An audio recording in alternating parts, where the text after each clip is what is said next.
அனைவருக்கும் வணக்கம். கெங்கையம்மன் யாத்ரா குழுவின் சார்பாக உஜ்ஜயினி மற்றும் குஜராத் ஆகிய இரு மாநிலங்களுடைய முக்கிய ஸ்தலங்கள், அதாவது பஞ்ச துவாரகா மற்றும் ஜோதிர்லிங்கங்கள், மகாகாலேஸ்வரர், ஓம்காரேஸ்வரர் உள்ளிட்ட முக்கியமான ஜோதிர்லிங்கங்கள் 4 பார்த்தோம். சோம்நாத், இந்த மாதிரி.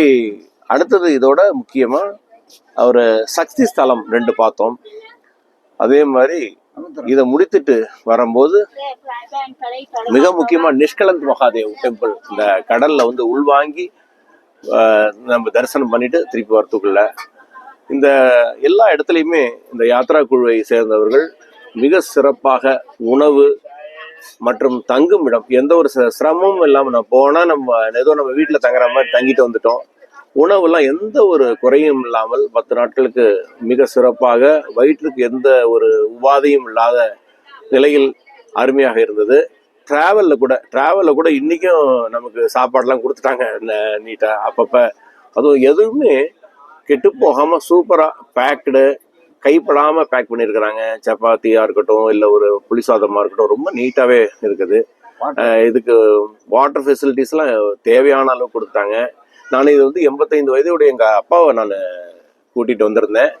அவர் ரொம்ப என்ஜாய் பண்ணார். எல்லா கிருஷ்ணர் கோயிலாக இருக்கட்டும், இல்லை இந்த சிவஸ்தலங்களாக இருக்கட்டும், ரொம்ப அருமையாக இருந்தது. அதே மாதிரி கங்கேஸ்வரர்னு அப்படியே ஒரு கடற்கரையோரம் கடல் அப்படியே ஒரு அபிஷேகம் பண்ணுற மாதிரி ஒரு இடம்.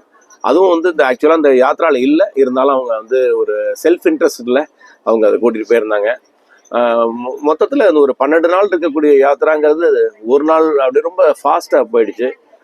ரொம்ப என்ஜாய் பண்ணோம். இதை அமைத்து கொடுத்த அனைத்து யாத்ரா குழு நண்பர்கள், முக்கியமாக சரவணன் சார் ரொம்ப கூட இருந்து அவரோட டீம், சரவணன் டீம் சொல்கிறது தான் சரியான வார்த்தை. அந்த உணவு தயாரிப்பு குழுவாக இருக்கட்டும், எல்லாருமே ரொம்ப அருமையாக செஞ்சு கொடுத்தாங்க. ஒன்றும் உடம்புல டயர்ட்னஸ்லாம் தெரியல. We feel happy. ஏதோ ஒரு ஜாலியாக ஃப்ரெண்ட்ஸோடு போயிட்டு வந்த மாதிரி தான் இருந்ததே ஒழிய ரொம்ப கஷ்டம் இல்லை. ரொம்ப நன்றி இந்த குழுவிற்கும் மற்றும் என்னோட பயணித்த கிட்டத்தட்ட ஒரு 65 நண்பர்களுக்கும் எனது மனதமார்ந்த நன்றியை தெரிவித்துக்கொள்ளேன். நன்றி, வணக்கம்.